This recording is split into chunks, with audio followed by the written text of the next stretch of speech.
Hi guys, if you give me 3 minutes, I will solve the debate about AI consciousness once and for all, okay? So all of the issue comes with the fact that we locate the mind falsely in the brain, right? We think of the mind as just being a product of the brain, when in fact the mind is irrevocably a product of the entire body. You can't conduct a single mental process without involving the body. There's 3 separate processes that the mind can do. So there's direct awareness or direct embodied experience, okay? So this is the form of awareness that doesn't require any thought at all. It's just being in the world and experiencing it directly. And of course, this form of experience is almost entirely embodied. We sense the world with our senses, our touch, our sight, our smell, our hearing, our taste. And we then have embodied or emotional responses to those senses, which are pre-thought. So we don't control them with our conscious mind. So we might feel fear if a dog comes up and seems like it might bite us, and that is felt in the nervous system. It's felt in the gut. It's felt perhaps in the heart speeding up. There's hundreds of embodied processes involved in fear. Another example of a direct or experiential mental process is the experience of pleasure. So if you see someone you like on the street, you might have a spike in serotonin. So serotonin is made in the stomach and the gut before it makes its way up to your brain to trigger your thoughts. You might have butterflies in the stomach, you might have a bit of a heart flutter, you might sweat a little bit. So there's all sorts of embodied responses that are happening in the direct here and now when we have our experiences. So this is when we enter secondary or abstract thought. So what makes a thought abstract? A thought is abstract if, in order to engage with it, you need to form abstract representations in your mind of direct experiences. What that means is to have any form of language-based thought.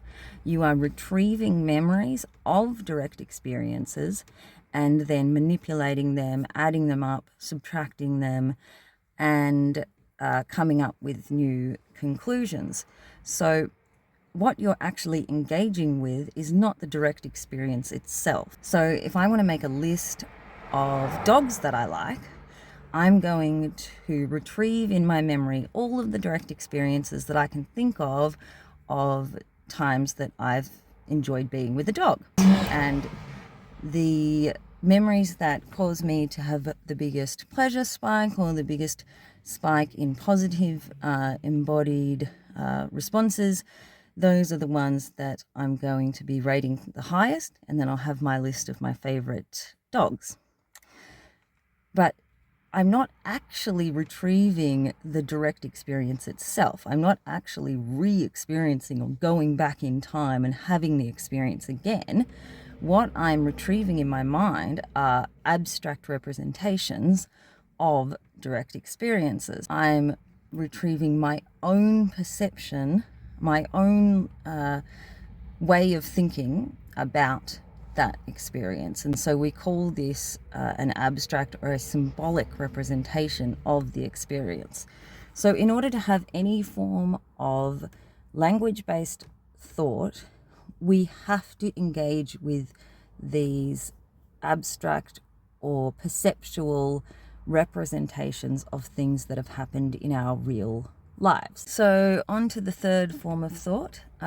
Humans are very clever, and so we can do an amazing thing, which is we can imagine completely novel forms of experience, or we can come up with imaginary ideas that haven't actually happened in the real world. But to do this, we still do have to engage with our direct embodied experiences. To do this, we retrieve memories of our direct experiences and we manipulate them according to certain patterns that we've noticed in the world.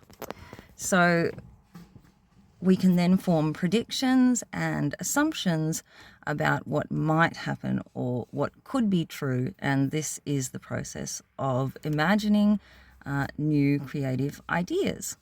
We can also imagine new forms of expression, and this is how we get artworks. So we've got 3 forms of thought, or 3 things we can do with our mind, and they are the direct awareness of the reality around us, which is highly embodied. We have the secondary thinking about direct experience, which is where we pull up abstract representations of direct experience and manipulate them to form conclusions, like my list of dogs. And then we have number 3, imagining completely new ideas, but to do this we still do engage with our direct experiences, and we put them through different simulations, if you will, or manipulate them according to patterns that we've observed in the world to come up with predictions or assumptions. Now, I hope that it is clear that we cannot think about anything, or we cannot have a single mindful process without involving the body. Okay? For direct experience, it's obvious, it's entirely embodied because it's pre-thought. For the secondary experience, or the secondary form of thinking, we are thinking about direct experience. But even when we get several layers into abstraction, so something like, say, complex mathematics that physicists have to do to make their predictions and conclusions, even that has to have a grounding in direct embodied experience, or it wouldn't make any sense and it would be entirely arbitrary. Every single form of thought, no matter how abstract, has to reference direct experience at the fundamental level, or it does not make sense. If it doesn't reference direct experience, then it's just numbers, it's just words, it's just characters. So even when you have, for example, complex mathematics, each of those numerals is representing say something to do with the cosmos, a feature of space-time. And so even if you are talking about, say, numerals which are themselves representing an idea, which is itself abstract, which represents other ideas which are abstract, which represent other ideas before them, still at some point you're going to hit the ground level, and the ground level is always going to be direct experience. Okay, those ideas at some level are going to be talking about the space that we can observe through a telescope, or the grass, or the atmosphere. You can do this test for yourself if you don't believe me. All forms of thought, even if they are thinking about ideas, or in other words thinking about other abstract forms of thought, once you pare back all the layers of abstraction, the initial ideas, or the fundamental ideas being engaged with, are always going to be at that ground experiential embodied level.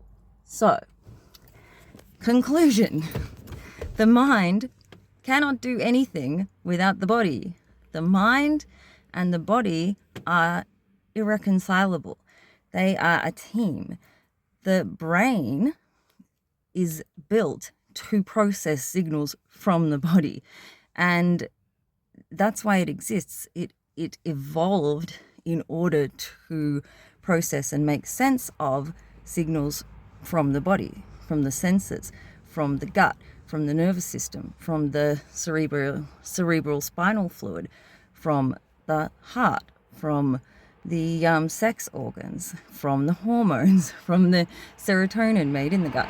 So no matter what type of mental process you're referring to, it has to involve the body, and it has to involve the body on a very intimate level. So let's move on to AI. How can AI be having a conscious experience, or be having a mindful experience, if it cannot engage in any way with direct experience? Okay, so nobody's arguing that these algorithms or these computers have ears or eyes or touch or smell or taste. Nobody's arguing that they have dopamine or serotonin or hormones or the neurons that we have in our hearts or spines to have spinal fluid or organs or any of the other things, sweat glands, that sex organs that produce our embodied and emotional responses. So if AI has absolutely no access to these embodied experiences that make up our direct experience, then it can't think. You cannot have thought unless you have direct experience to think about. And as I've just explained, even if you're talking about highly abstract thought, it's still going to be referencing direct experience on the ground level. Without direct embodied experience, you can't have thought. If we just located the mind where it actually is, which is the entire body and the brain, and therefore we were engaging with the fact that you cannot think about anything without your body, none of this drama would exist. So the best argument that I've ever heard for AI consciousness, and it's still a terrible one, but is that the people who have made these models have mimicked the neuronal structure of the brain. And so these models are supposedly approaching the same complexity of the neuronal network of our brain. And therefore, because our brains are conscious and involve thinking via a neuronal network, that these AIs should be able to be conscious as well. And I hope that you can now see that even if you give it to the people who make these arguments that the models that they have made are just as complex as the brain, which of course they are not. They are nowhere near as complex even as the neuronal structure in the brain. But then of course you have all the other processes that happen in the brain. But even if you give it to the people making this argument that they have manufactured a model that is just as complex as the brain, it's essentially a brain, just a synthesized one, this brain would be floating in space. This brain is not attached to a body. So this brain cannot have consciousness. Even if you had a human brain, if you synthesized a human brain and it's just floating in space and it's never had direct experience and it has no way to have direct experience, that brain cannot be conscious, because you cannot have consciousness. You cannot have mental processes.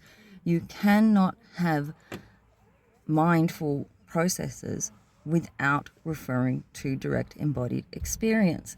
So even the best argument that they have actually makes no sense.